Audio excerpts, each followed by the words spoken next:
Bryce Young is starting this weekend for the Carolina Panthers. That's scary to some. There's also a saying that applies to young quarterbacks when maybe they lose their confidence a little bit or they're a little rattled and they're playing in the NFL, and that's called seeing ghosts. Bryce Young has to do everything he possibly can to not see ghosts this weekend against the Saints. It's at home, by the way, so at least it won't be, New Orleans and the voodoo and everything. There's a lot of haunted stuff going on down there in New Orleans, if you believe in that sort of thing. Charolette doesn't have quite that history, so it's at least a home game. But here's what I want with Bryce, right? Because the question is, great, you're starting, you got another shot. Now what? Now what? What are you going to do with it? How are you going to be better? How are you going to prove that you should be the starter moving forward? How are you going to prove that Andy Dalton should be on the bench? Which, by the way, Andy Dalton told the media today he thought he could start. Yeah, he did say that. I know Canales said yesterday, he's like, you know what, I'm taking it out of his hands. He knows Andy's going to say that, but still dealing with the thumb. He's like, you know what, taking it out of Andy's hands. Which I get. I mean, I understand why everyone said what they said, but as Andy's saying, I mean, Andy's, hey, I'm 37. I don't want to waste an opportunity. I just want to let everybody know. But Bryce, now what, right? You got a 37-year-old veteran that wants to play. Why you over him? And I think we should be concrete with it. I think we should set expectations with it. And I don't think we should be overcomplicating with it. I want deep passes. Because there's I was trying to think of this. The most important thing I want to see from Bryce, if we're talking the theoretical or the intangible, is I want to see confidence. I want to see confidence. Now, how do you see confidence in a football player?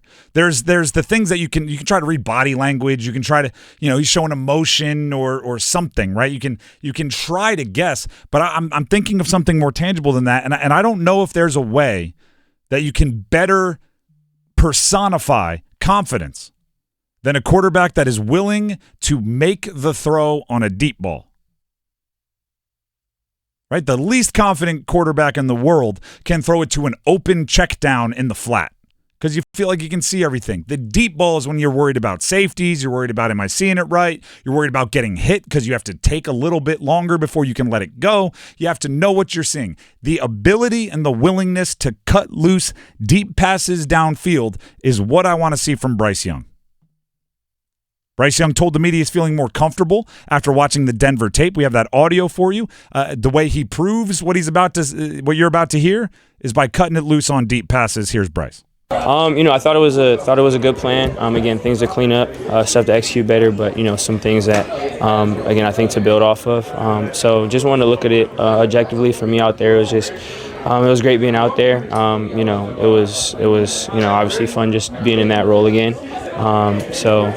Really just tried to separate the emotion from it, and then see what was good we can build off of and see what I can learn from. You want to prove you're more comfortable? Cut it loose. Now I don't just bring ideas. I did do some research for you. It's what I do most mornings. Bryce Young, on his pass attempts this year, just 5.8% have traveled at least 20 yards in the air. Just 5. By the way, 20. That's not crow hopping into a fade ball, right? That's not throwing it as far as you can. That's not the Josh Allen on the run throwing it 45 yards on a rope. 20 yards is just something beyond like an in or an out breaking route, right? It's the you can get there more easily than you think. Only 5.8% of his passes this year have traveled 20-plus yards in the air. Bruh. I did some research. I didn't just stop there because 5.8, you might go, is that a lot? I don't know. So I went and found 6 other quarterbacks that have not started every game for their team, right? So, obviously, I'll use the same example. Josh Allen has more. But guess what? Josh Allen's played every game for his team. So Spencer Rattler started a handful of games for the Saints, ironically. 7%, more than Bryce. Derrick Carr, that started the rest of them for the Saints, 8%, more than Bryce. Tua for the Dolphins, 8%. Drake May, former UNC quarterback for the Patriots, 8%. Joe Flacco, 9%. Jameis Winston, 11% for the Colts and Browns, respectively. Bryce needs to throw it downfield. And notice what I'm saying here. I'm saying throw it downfield. I'm saying attempts of 20-plus yards.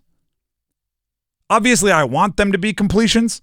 Like if it's a fantasy land and you just get to pick your outcomes, you're going to pick completions for touchdowns. But even more simply than that, I just want him to have the confidence to throw them.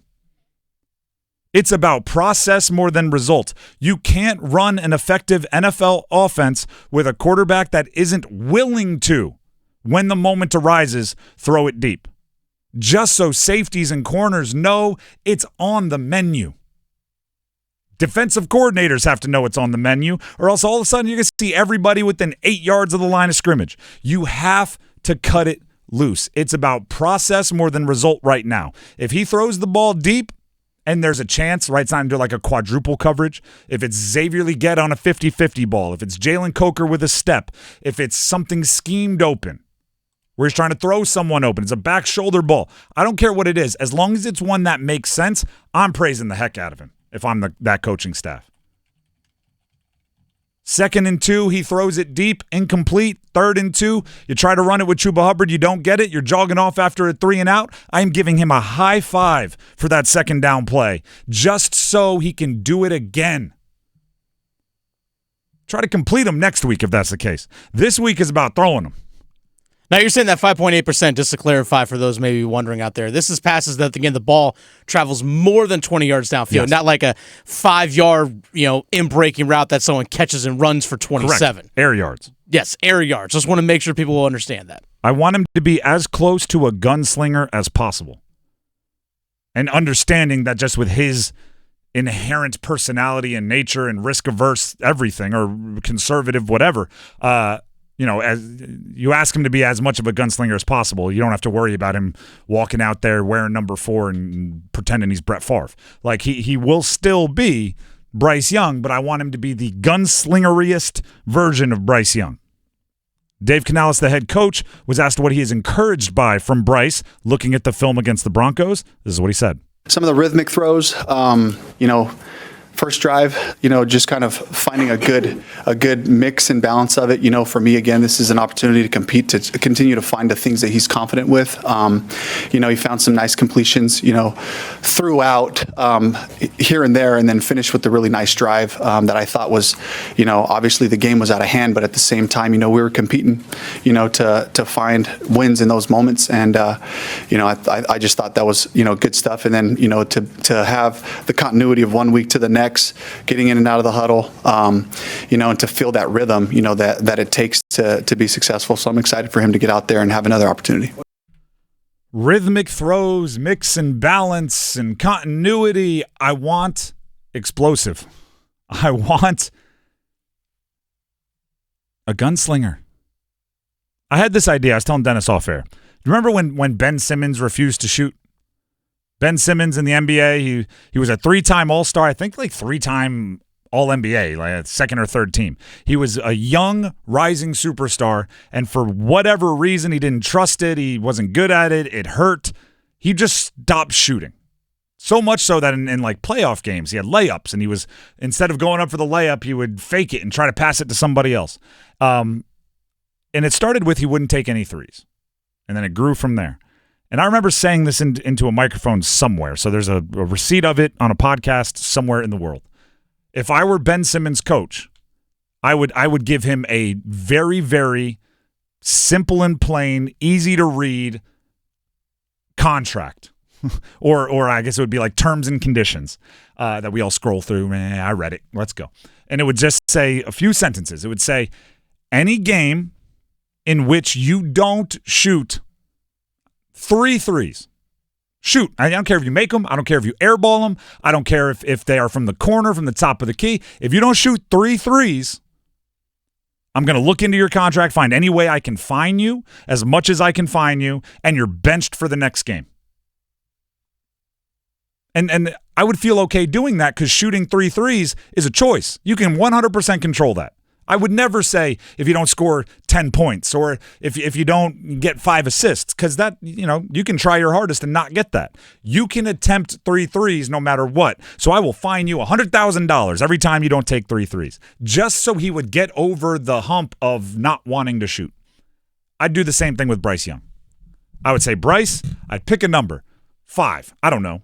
I'd look at the stats. I'd look at my offense. I'd decide how many I want. And I'd go, if you don't have 5 pass attempts of 20-plus yards downfield, Andy Dalton's starting the next game. And I'd let him know throughout the game, hey, you've thrown 3. Hey, you've thrown 2. Hey, it's the third quarter. You've only got 1. You're going to take some chances. And you may say that's going to lead him into bad decisions. Maybe. But not throwing them leads you into just as many bad decisions. So let's rip the Band-Aid off. Let's take the sheen off of this. Let's take it off the pedestal and make it so he's a quarterback that is confident enough to make the right throw, which sometimes means you have to force him to make any throw.